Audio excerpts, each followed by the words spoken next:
So we're at Lakeside fishing, and it is a beautiful day out. Let me show you the lake. There's Old Binge. So there's catfish and trout and bluegill, I believe, in this lake. Now, it's really important that when you're on PD dialysis that you actually get out of your house, because it's so easy to get depressed and it's so easy to get down. It is like almost 1:30 and my next exchange is at 2. Well, the cool thing about PD dialysis is that I don't really have to worry about that. Once I get home, I will do an exchange immediately and then kind of reset the clock as to what time I will do my next one. And that is the advantage of doing PD dialysis, because we were literally eating brunch and then we're like, we should go fishing. So we packed up our stuff and took off. And since this is close enough to home, I didn't bring my stuff with me. Worst case scenario is I'll just leave, go home, do an exchange, and come back and get the guys. But for the most part, it's just so simple and easy. And it certainly is such a way to live life so that you're still able to do the things that you want to do and yet still save your life every day, because that is still our responsibility. We like to watch a show called Life Below Zero. I always think it's so cool to watch them like hunt and fish, and I am pro hunting responsibly. But the fishing part, it's amazing how hard it is sometimes to fish. We just come out to have a good time. We're not really, thankfully, we're not depending on catching the fish for our food today. But I find it so admirable for those families that actually do hunt and do fish for their stuff like every day. Again, it's really important to get out into an environment, whether it's walking around a lake, walking around a park, taking your dog for a walk. Those kind of things are really good. In the beginning, though, when you get on dialysis, I would say that you really need to just concentrate on routine and sterilizing everything that you need to do and really absorbing those steps so that you're not accidentally cross-contaminating. There's a turtle. Let me see if I can get this to flip. Look how cute, just sunning himself.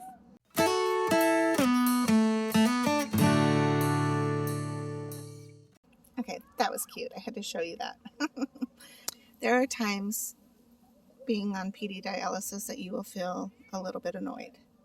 And that is like when family gatherings happen or parties or something unexpected. So basically regular life. I mean, Monday through Friday, everything is pretty set in my life. I'm very scheduley and very organized. So I'm able to set, like every day we have something that we do differently than the other days, and so I'm able to really get a good handle on my PD dialysis schedule. But on the weekends, everything varies. So it could be like this morning I got up at 8 and did my first one, where normally during the week I will do my first one at 5:30 or 6. That's where you have to be on your game to know what it means for your next one, because you're always on that time. You're always thinking. Like if you have a cell phone, that really is the best way to keep track of your exchanges. So my first alarm will go off at 4:15 because Dawn leaves about 5:30 to go to work. So we like to wake up and have like coffee together, sometimes breakfast, have some conversation because I don't like it when I'm abruptly left. I need time to absorb the leaving. Maybe I'm a baby, I don't know. That'll be 5:30ish, 9.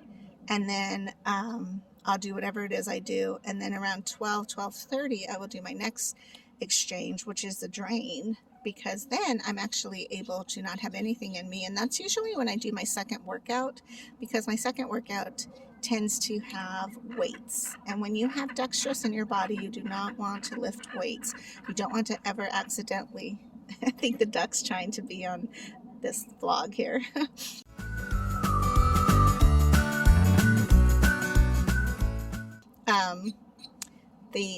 You don't want to strain or get a hernia It's really easy to do when your peritoneum is already, it's just a bit more fragile because you're using it all the time. It's getting stretched, it's kind of shrinking, it's getting stretched, so it's something that you want to take care of, and you don't want to lift weights and then have your, get an injury where they have to take out your port. I do not eat breakfast for the most part. I'll usually eat maybe a piece of fruit so I can have my vitamins, but I'll usually eat around noonish because I'm not hungry. And I am really glad that people are coming more and more around to intermediate fasting. And I find that my medical team is totally down for it. They very much believe that if you are not hungry, don't eat. So tradition, maybe society, culture, whatever, has taught us to eat breakfast, lunch, dinner, and we don't need to. I'm very, very, very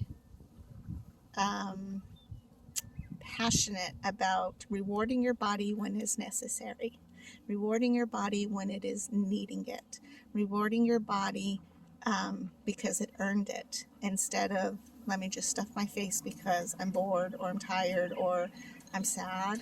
There's so many eating disorders that happen, and it's really easy to use food as your comfort. And when you're sad and at home all day on PD dialysis, that can be your go-to pal, but don't let it be. Always find some way to do something else. I'll get up from about an hour nap, and then I will continue cleaning or doing whatever it is I'm doing that day, running errands, sometimes doctor's appointments. And then at 4, I'll fill again. 7, actually, I'll do another exchange, and then I'll drain at 10:30. So that's usually my routine. But the cool thing about PD dialysis is it gives you the opportunity to flex your life. So those on the weekends, like today, did I have to get up at 5:30 and do my exchange? Sure, I could have if I wanted to, but I actually have the freedom to be like, no, I'm going to wait till 8 o'clock and do it then.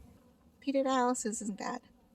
People say a lot of times, oh, I'm so sorry, and I say, oh, I have kidney disease, and I tell them, oh, I love it.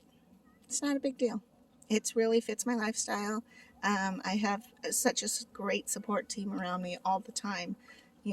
There's times where I'm like, okay, what are we doing tonight? Because I have to do my exchange.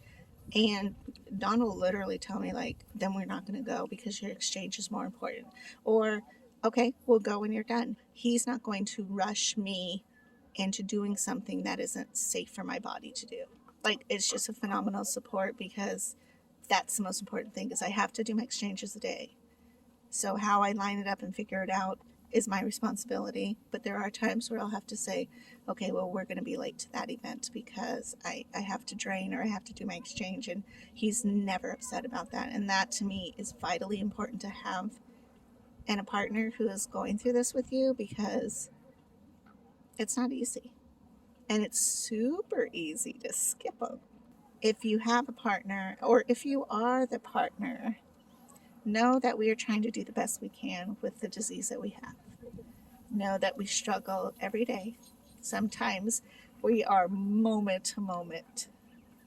So it really helps when you are understanding, and when you are patient, and when you're protective. Because, if, let's say, Dawn was like, well, I don't want to be late, or well, then I'll just go and you can come whenever.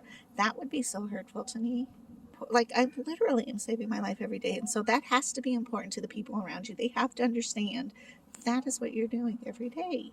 If you don't have that kind of support around you, you got to figure something out, because we can't do it on our own. Reach out to me if you want. I'm always here. But if you have a spouse, or if you are the spouse, thank you for being patient with us, because it is extremely important. We literally can, in a sense, control our life, but at the same time, we are still walking that line between life and death every single day, and we have to do our exchanges, and we have to do them in a healthy way, and a responsible way, and a sanitary way. It's just really important that you kind of keep that mindset all the time, and also, like, protect it. and you're not broken beyond repair, because we can still have a beautiful life. I think that's about it for now. I'm going to go see where my fisherman went. Talk to you later. Bye.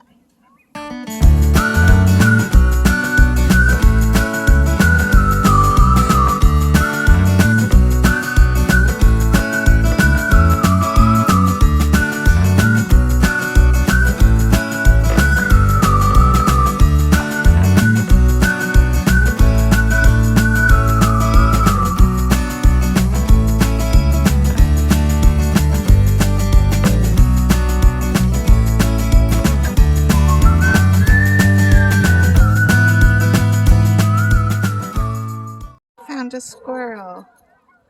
I was actually stalking Ben down there.